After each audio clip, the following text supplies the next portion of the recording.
말씀이 있는 교회, 그 말씀 전하는 교회, 말씀대로 살아가는 교회, 말씀의 빛 교회.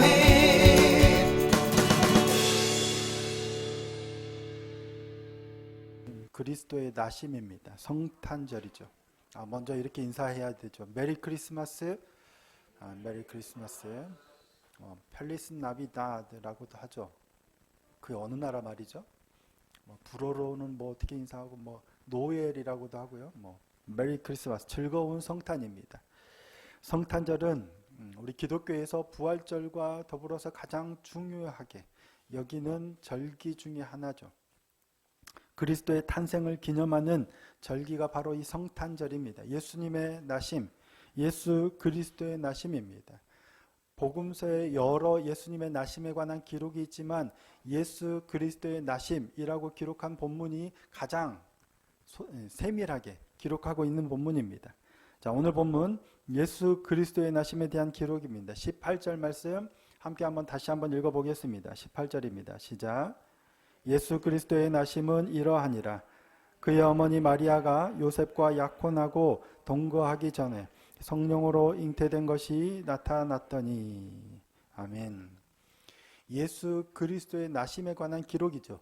예수의 나심과 그리스도의 나심에 관한 기록입니다.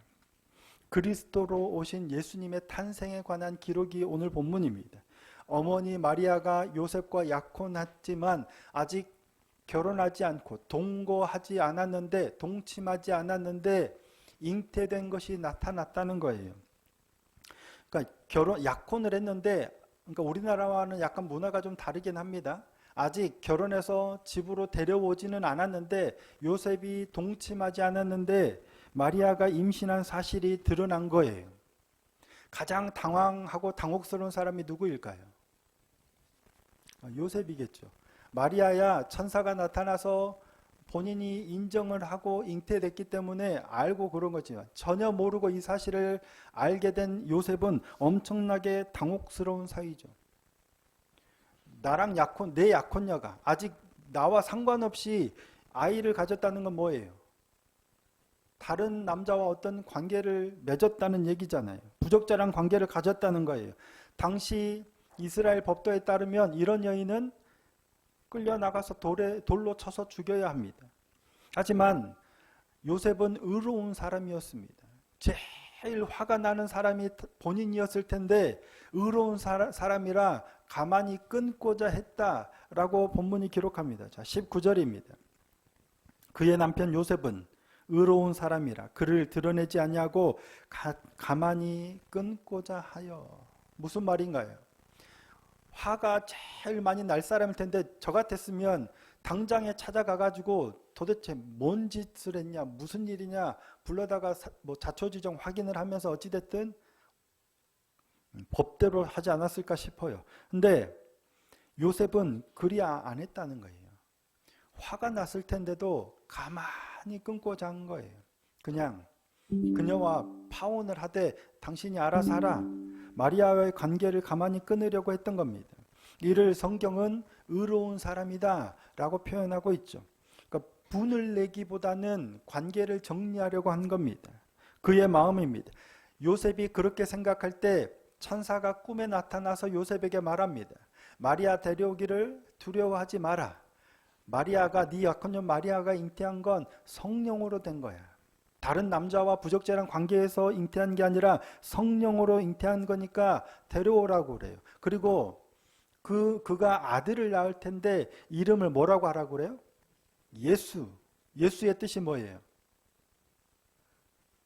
자기 백성을 그들의 죄에서 구원할 자라는 거예요. 자, 21절 말씀입니다. 함께 한번 읽어보겠습니다. 시작. 아들을 낳으리니 이름을 예수라 하라. 이는 그가 자기 백성을 그들의 죄에서 구원할 자이심이라 하니라. 자기 백성을 그들의 죄에서 구원할 자라는 뜻의 이름의 예수님이에요. 그리고 이 모든 된 일은 뭐 때문에 됐다 그래요? 주께서 선지자들을 통해서 하신 말씀을 이루려고 해요. 그러니까 선지자들이 이미 그리스도에 관해서 예언했죠. 성령의 감동을 받아서 예언한 그 말씀들을 이루려고 동정녀로 태어난 거예요. 성령으로 잉태해서 아들이 태어났다. 이 지금 마리아가 성령으로 잉태하고 아들을 낳는 건 주께서 선지자들을 통해서 하신 말씀을 이루려 하심이라 라고 하면서 이사야 선지자의 말을 인용합니다. 자, 이사야 7장 14절을 인용한 말씀인데 오늘 본문 23절입니다. 보라, 처녀가 잉태하여 아들을 낳을 것이요 그의 이름은 임마누엘이라 하리라 하셨으니 이를 번역한즉 하나님이 우리와 함께 계시다 함이라. 처녀가 잉태해서 아들을 낳는다는 이 말씀은 이사야 선지자가 아하스 왕에게 했던 예언의 말씀이에요. 그런데 마리아가 처녀의 몸으로 성령으로 잉태하여 아들을 낳을 것이라는 이 말씀을 이미, 그러니까 그리스도가 오실 말씀을 이미 선지자를 통해서 다 예언해 놨다는 거예요. 이 말씀을 이루기 위해서 마리아가 성령으로 동정녀 잉태를 하고, 그리고 요셉이 꿈을 통해서 천사의 말씀을 듣고 아들을 낳아서 이름을 뭐라고 해요? 데려왔지만 그와 동침하지 않고 아들을 낳자 이름을 예수라고 짓습니다. 그 예수 그리스도의 나심입니다. 오늘 우리가 성탄절로 지키는 건 바로 그 예수 그리스도가 나신 날을 기억하고 기념하기 위하여 이 성탄절을 지킵니다. 예수 그리스도의 나심이 여러분에게는 무슨 의미입니까? 성탄절, 어제가 크리스마스 이브죠. 물어보고 싶지만 개인적으로 묻지는 않겠습니다. 어제 크리스마스 이브 했는데 저는 뭘 했을까요? 그냥 주일 준비했습니다. 말씀 준비하고 기도하고 뭐 선물 준비하고 주보 만들고. 그런데 그렇지 않은 수많은 사람들 뭐 했을까요? 잘 모르겠습니다. 뭐 했는지. 예전에는 뉴스도 보고 뭐 시내 뭐 이런 그랬다는 거 알았는데 저는 전혀 인식도 못하고 지나갔는데 아마도 뭐 서면이라든지 어디 이런 데 되게 번잡하지 않았을까 싶어요. 술집은 또 왜 그렇게 사람들이 많아요? 뭐 솔로인 사람들은 크리스마스가 되기 전에 꼭 짝을 만들어야 된다. 혼자 내 솔로로 보낼 수 없다. 왜 그래야 되죠?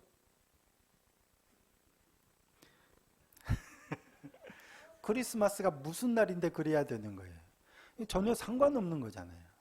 그러니까 지금은 뭐 아마도 그랬을 거예요. 숙박업소 크리스마스 성탄절 전날 숙박업소가 방을 잡기가 아마 어려울 거예요. 왜? 이 사람들이 요셉이 아들을 낳을 때 아마 여관에 방이 그래서 그런지 모르겠지만 우리 아이들도 마찬가지입니다. 저희 아이들도 크리스마스가 되면 예전부터 선물 뭐 달라, 뭐 이거 달라 그러죠. 유은정 집사님도 그 말씀 하시죠. 소희도 그랬지, 안 그랬나? 우리는 뭐예요? 왜 네가 선물을 받아야 되느냐 이거예요. 성탄절은 누구 생일이에요? 네 생일이 아니잖아. 근데 왜 마치 자기 생일인 것처럼 당당하게 선물을 요구하는지 모르겠습니다. 예수님의 생일이면 우리가 예수님께 선물을 드려야 되잖아요. 황금, 유황, 몰락은 아니더라도 예수님께 뭔가 경배와 찬양을 드리고 선물을 준비해야 되는 거예요. 그래서 우리가 찬양한 거잖아요. 우리끼리 선물을 나누는 건 너무 복된 소식이잖아요. 우리의 죄를 구원하러 오신 너무 기쁜 날이니까 서로가 축하하고 그런 의미에서 서로가 선물을 주고받는 거예요. 지금 이제 예배 끝나면 이거 할 텐데 그래서 하는 거예요. 너무 복된 소식이니까 서로가 서로를 축하하며 이거 기뻐하는 거지 내 생일인 것처럼 선물을 요구하면 안 된다는 거예요. 알겠지? 그래도 부모는 또 선물을 해줍니다. 근데 중요한 건 시대가 이렇게 됐어요. 당연하다는 듯 선물을 요구하고 산타클로스에게 선물을 받는 게 당연하다는 것과 같은 시대가 됐어요. 성탄절과 아무 상관없는 사람들이 모여서 자기들끼리 크리스마스라고 술 마시고 뭐 파티하고 놀고. 근데 우리는 그러면 안 될 거 아니에요. 안 되는 거잖아요. 그래서 성탄절의 의미를 다시 한번 되새기고자 하는 겁니다. 간단합니다. 성탄절의 의미는 예수 그리스도께서 오셨어요. 그런데 일단 가장 우선적으로 성탄절의 의미를 새기려면 성령으로 잉태되었다는 사실을 믿어야 해요. 지금 예수 그리스도의 나심을 얘기하면서 가장 먼저 언급하고 있는 게 바로 그거예요. 성령으로 잉태되셨다는 거예요. 그리고 요셉에게도 성령으로 잉태되셨다는 거예요. 여러분 예수님이 성령으로 잉태되셨다는 거 믿어지세요? 이렇게 대답을 동정녀 탄생. 우리는 아마 잘 모르는 분이 계실 수도 있지만 거의 대부분 이게 믿어져요. 왠지 모르겠는데 어느 순간 그냥 믿어지더라고요. 근데 예전에 지금은 아마 자꾸 하셨죠. 코미디언이신 구봉서 장로님 아마 일화들 많이 들어보셨을 거예요. 성경 공부 열심히 하는데 나 다른 것도 다 안 믿어지는데 이게 제일 안 믿어진다고. 어떻게 처녀가 임신을 하고 이게 나올 수 있냐고. 그랬더니 구봉서 장로님 뭐라 하셨다고요? 야, 남편인 요셉도 믿는데 왜 네가 왜 못 믿냐고. 근데 이게 굉장히 중요한 문제죠. 안 믿어지면 예수님의 오심이 성령으로 잉태된 게 안 믿어지면 사실 믿음이 어려워요. 이게 선행되어야 하는 거예요. 예수께서 성령으로 잉태되셨다. 그래서 동정녀인 마리아를 통해서 나셨다. 그 의미가 뭐예요? 죄가 없으시다는 거예요. 죄가 없으신 분으로 오셔서 우리의 죄를 구원하시려고 하는 거예요. 이게 선행되는 거예요. 자, 그래서 요한일서 3장 5절에는 이렇게 말씀합니다. 그가 우리 죄를 없애려고 나타나신 것을 너희가 아나니 그에게는 죄가 없느니라. 예수님은 죄가 없으세요. 우리는 원죄를 가지고 태어나잖아요. 하지만 예수님은 성령으로 잉태해서 나셔서 또 자범죄도 안 지으셨어요. 죄가 없으신 분이에요. 그런데 왜 오셨다고요? 우리 죄를 구원하시려고요. 그래서 이름을 예수라라고 해요. 첫째는 성령으로 잉태되었다라는 것을 믿으려고 애쓰실 필요는 없습니다. 믿어져야 합니다. 그리고 예수님의 성탄절 왜 오셨냐? 그가 자기 백성을 그들의 죄에서 구원하시려고. 결국 예수라는 이름의 의미를 알아야 돼요. 그거는 내가 죄인이라는 사실이에요. 우리가 죄인이라는 사실이에요. 그래서 예수님이 뭐 때문에? 우리의 죄를 구원하시려고 오셨다는 거예요. 우리가 자기 백성이니까. 그래서 저 높은 하늘 보좌를 버리고 이 땅에 오셨어요. 제가 어제 단톡방에 그 교수님 글을 잠깐 올려드렸죠. 그러니까 우리가 오셔서 축하하기보다는 감사와 경배를 해야 되는 게 맞는 것 같죠.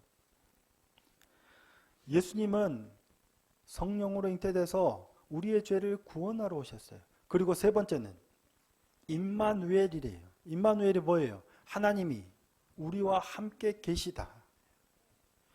예수께서 성탄절의 의미는 예수께서 우리의 죄를 구원하셔서 그래서 우리는 하나님과 함께하는 거예요. 죄로 인해 끊어졌던 하나님과 관계가 회복된 거예요. 그래서 하나님과 동행하는 겁니다. 하나님을 누리는 2023년이 되기를 소원하고 축복합니다. 이게 예수님이 오신 성탄의 의미에 다 들어가 있는 거예요. 그냥 오신 걸로 끝이에요. 그리고 십자가도 이미 말씀하신 대로 지셨죠. 그 안에서 우리의 죄를 대속하시고 구원하셨어요. 그래서 중요한 건 뭐냐면 우리가 하나님과 함께하는 거예요. 그냥 오셔서 죄를 구원받았다 끝이 아니고요. 더 나아가서는 하나님과 함께하는 거예요. 그게 하나님 앞에서 코람데오의 삶이 되는 거고 하나님과 동행하는 삶, 주님과 동행하는 삶이 되는 거예요. 그래서 중요한 게 뭐예요? 거룩입니다. 하나님이 거룩하시니 우리도 거룩하라. 하나님의 온전하신 것 같이 너희도 온전하라 하신 말씀이 그겁니다. 자, 마태복음 5장 48절입니다. 그러므로 하늘에 계신 너희 아버지의 온전하신 것 같이 너희도 온전하라. 예수님이 오셔서 우리의 죄를 대속하셨어요. 그래서 우리가 거룩해졌어요. 의인이 되었어요. 그렇기 때문에 우리도 온전하려고 최선을 다하는 삶을 살아야 돼요. 하나님의 백성으로 하나님 나라의 삶을 살아가야 된다는 거예요. 이 땅에서.